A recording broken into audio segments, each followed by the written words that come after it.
Look at the thermostat on your wall right now. 66 degrees, maybe 73 degrees Fahrenheit. You probably touched that button once, perhaps years ago, set it exactly where you wanted it, and never thought about it again. But now, come with me as we rewind the clock 300,000 years. Every human being who walked this earth before you faced the same brutal fight for survival each winter, and they had almost nothing. No thermostat, no industrial power grid, no furnace humming quietly in the basement. All they had were their bare hands, fragments of animal bone, and a cold so deep, so merciless, it could kill almost any modern human exposed to it. So how did they not only survive, but somehow lay the first foundations of civilization in the very heart of that frozen world? What you are about to see may completely change the way you look at the four solid walls surrounding you right now. Imagine this. This is not an ordinary chilly morning. This is a morning at minus 40 degrees Celsius on the vast all-Eurasian steppe. At that temperature, exposed skin can begin to suffer severe tissue damage within minutes. Every breath burns like thousands of needles, stabbing deep into your lungs. The wind here does not simply make you shiver, it is actively hunting you down like a bloodthirsty predator. Drop an unprepared modern human into that world, and they would almost certainly never live to see tomorrow. For generations, we have carried the same familiar image in our minds. Prehistoric humans huddled and shivering around a dying fire, desperately trying to survive the night inside dark caves. But the archaeological record paints almost the exact opposite picture. This is not a story of desperation, it is a story of engineers. Science has overturned the first great misconception. Most of our ancestors did not live in caves at all. At an archaeological site in Russia, dating back as far as 800,000 years, researchers discovered circular pits dug as deep as 2.5 meters and nearly 4 meters wide. Tool marks carved into the hardened ground revealed something unmistakable. These were not random formations created by nature. Someone dug them with careful planning and deliberate purpose. Just imagine the staggering amount of labor behind those pits, digging a cavity that large entirely by hand, into ground locked in permafrost and hard as concrete for half the year. How could humans of that time possibly have done it? Timing was the key. Your ancestors were never foolish enough to dig in the middle of winter. They began in late summer or early fall, just before the surface soil had time to freeze. They used picks made from deer antler, shovels carved from animal shoulder blades, and sharpened wooden stakes. This kind of work required an entire tribe to coordinate and labor for days on end. It was not something a few people could finish over a couple of afternoons. It was the opening move in a long-term survival strategy designed to last through the entire winter. But why pour so much sweat and effort into digging a hole that deep? Because about 2 meters below the surface, the temperature could remain 20 to 30 degrees Fahrenheit warmer than the brutal air above. Our ancestors chose the smarter path. Instead of confronting the cold head-on, they went beneath it. And the true peak of that ingenuity appeared later, at a site in what is now the Czech Republic, dating back 26,000 years. Archaeologists discovered winter shelters built with meticulously engineered 3-layer walls. The innermost layer animal hides, with the fur facing inward, to trap and hold warmth close to the occupants. The middle layer dry grass and moss, acting like a filter that pulled moisture out of the living space. The outermost layer tightly woven reeds and bark, strong enough to block fierce winds while still allowing enough airflow for water vapor to escape before it could freeze and destroy the entire structure from within. Not a single detail was accidental. Modern buildings today rely on vapor barriers and high-tech insulation foam. But in many ways, we are simply inheriting the same fundamental ideas our ancestors discovered tens of thousands of years ago. They just used hides, moss, and bark instead. Yet the truly astonishing evidence lies in Ukraine. At sites researchers are still working to understand, they have uncovered structures so extraordinary that they can stop you in your tracks at first sight. These were not caves. They were not temporary windbreaks. They were complete houses built from the bones of woolly mammoths. Close your eyes and picture it.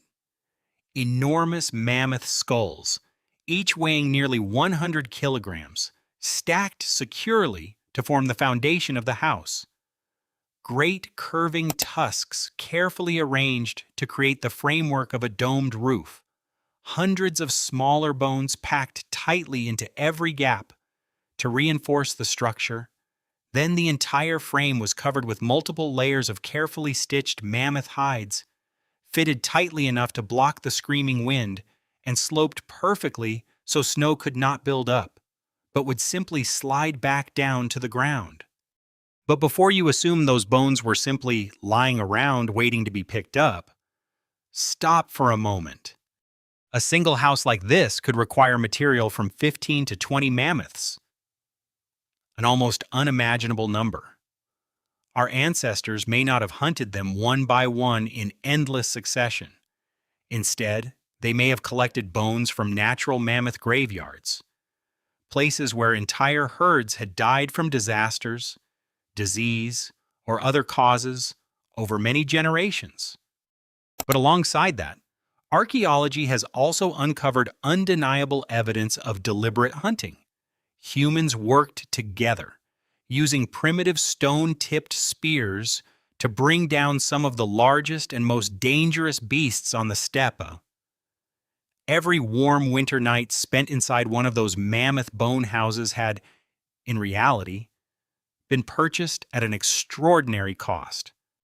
And every one of those remarkable structures would have failed completely without fire. By this point in human history, fire was no longer simply a source of warmth. It functioned as an entire operating system for survival. A large central hearth provided the main source of heat.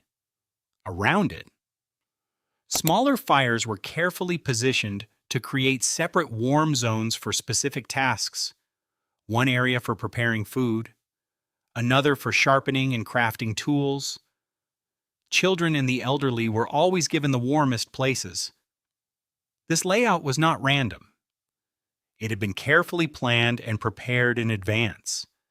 Even on a barren steppe with barely a tree in sight, our ancestors created an ingenious backup fuel system: dried mammoth dung and animal bones treated to burn more cleanly and hold heat for longer.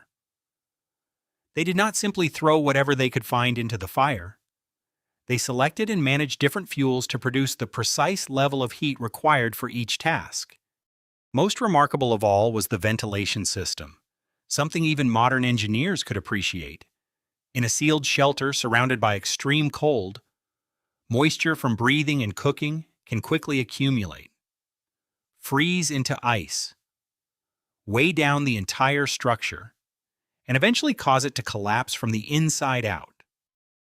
Our ancestors solved that problem with vents placed in remarkably strategic positions.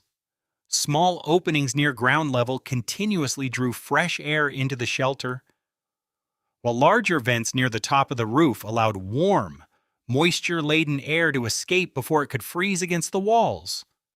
But how could they build any of this if they could barely step outside into the cold? The answer lies in something you may never have considered: the tools that built their world. Fire did not simply appear whenever they needed it. They created it by patiently striking flint against pyrite, carefully coaxing each tiny spark into a bed of fine, dry tinder. It was a skill that could take years to master. From fragments of bone and mammoth ivory, they shaped delicate sewing needles with eyes barely wider than a human hair. Those tiny needles made it possible to stitch multiple layers of animal hide tightly together, creating clothing that could shut out the wind. That was the difference between throwing a hide over your shoulders and engineering a true winter coat. Our ancestors were not wrapping themselves randomly in piles of fur.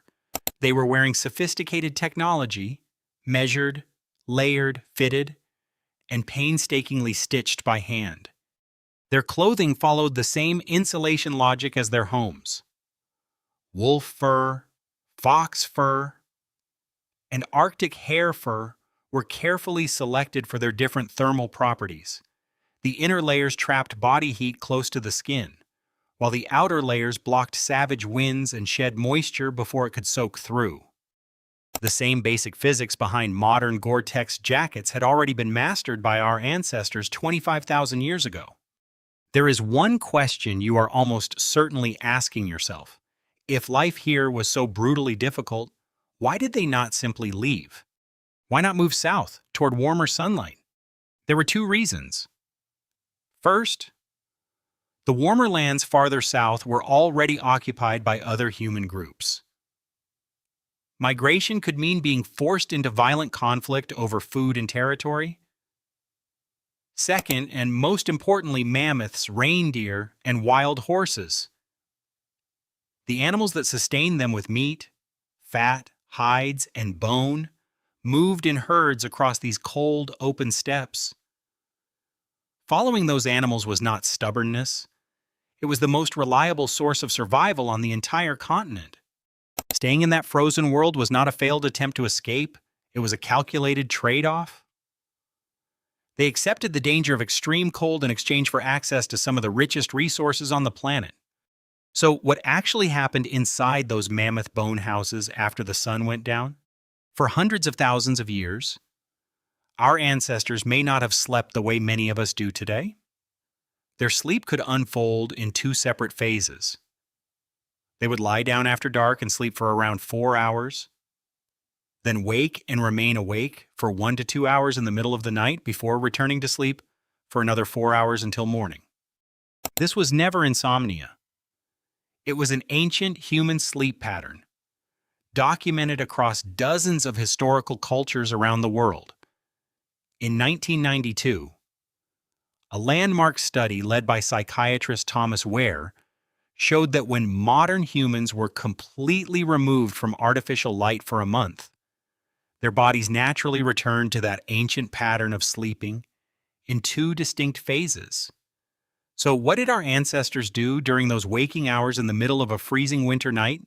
Anthropologist Polly Wisner spent years living among the Juhwansi Bushmen of the Kalahari, one of the few remaining communities on Earth whose daily rhythms still preserve elements of an ancient way of life.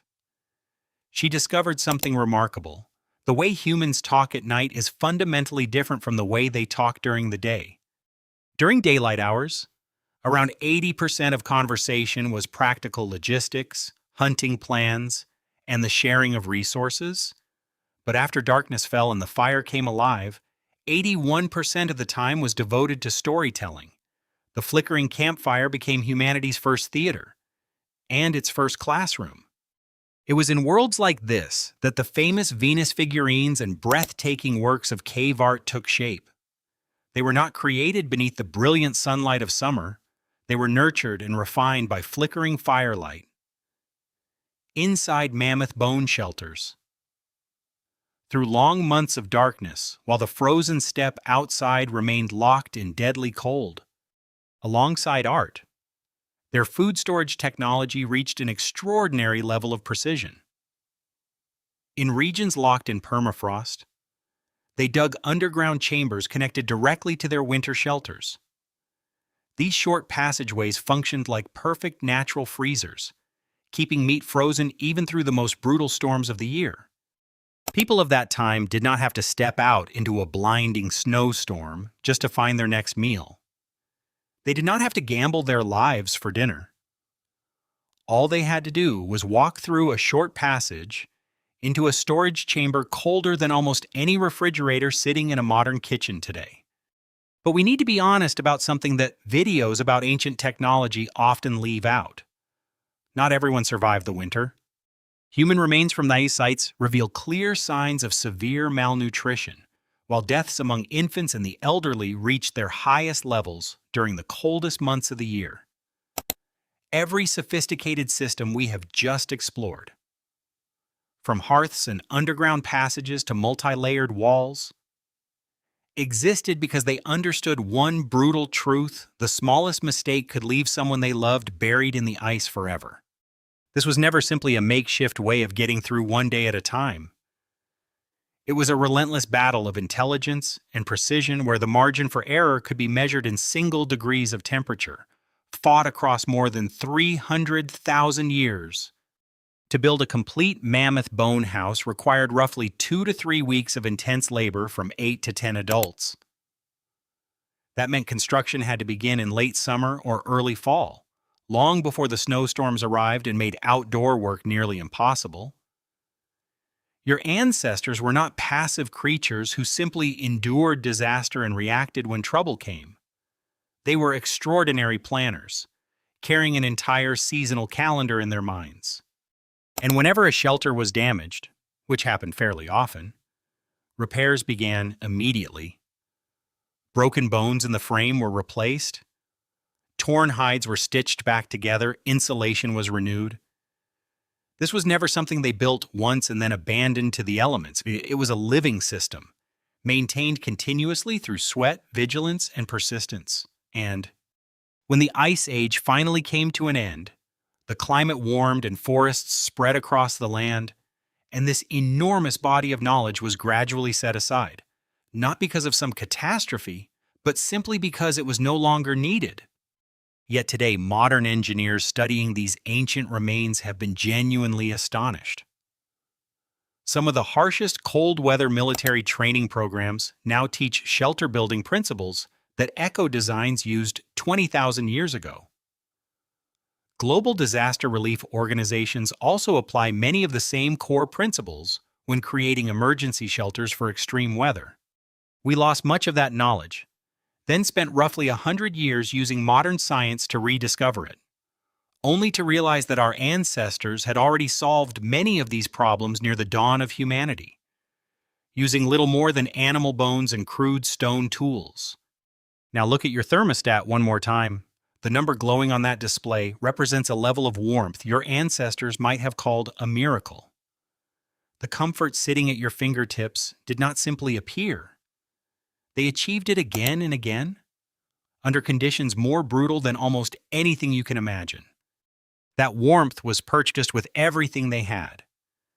Every comfortable night demanded weeks of preparation, months of planning, and a body of technical knowledge so precise that a single mistake could leave an entire family frozen to death before sunrise. You did not invent warmth. You were simply fortunate enough to inherit it from some of the most ingenious engineers who ever lived. People who fought relentlessly when all they had was the cold, time, and a profound refusal to give up. So the next time your hand reaches for the thermostat without a second thought, remember the enormous price that was paid to make that moment possible.